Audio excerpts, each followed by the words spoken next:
I would say that two of the main principles were art and access. And in 1998, when DOXA was started, documentary didn't really have the success and the interest that it enjoys today.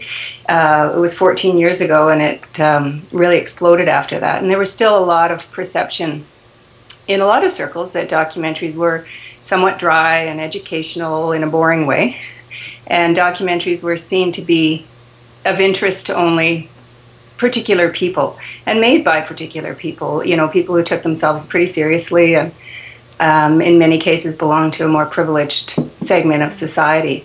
And with DOXA, what I was hoping was to present a festival that explored the many creative ways that a documentary could be made and the many kinds of people who could create those films and enjoy and engage in those films as audience members. So art and access, back to that, documentaries is a diverse art form, and providing access to a more diverse population, whether it be filmmakers or audience.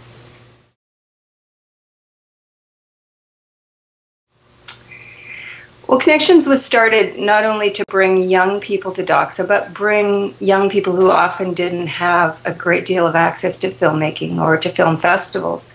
So whether it was youth from remote and rural areas, street-involved youth, First Nations youth, and now young women, the artistic expression and the access would represent more of our society than is usually the case with filmmaking and with film festivals.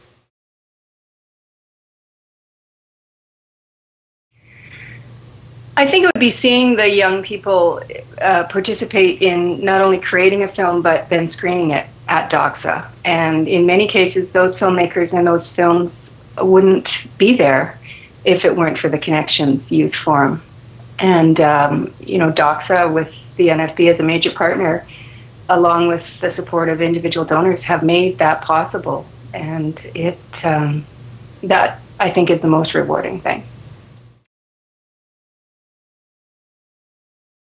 I was thinking about that, and there's many, but the most recent for me was being in the audience at the Sunshine Coast DOXA Festival last fall on the Seashell First Nation, where we presented a Connexions Youth Forum film that was made by two young people from the Seashell First Nation. And the audience was comprised of Seashell elders, chief and council, friends and family of filmmakers, and about 150 non-Aboriginal and Aboriginal high school students, and presenting that film in its home community and yet screening it to a broader audience was really moving. And this was several years after the film was made, so to see that film carry on beyond the year that those two people participated in the program was really memorable.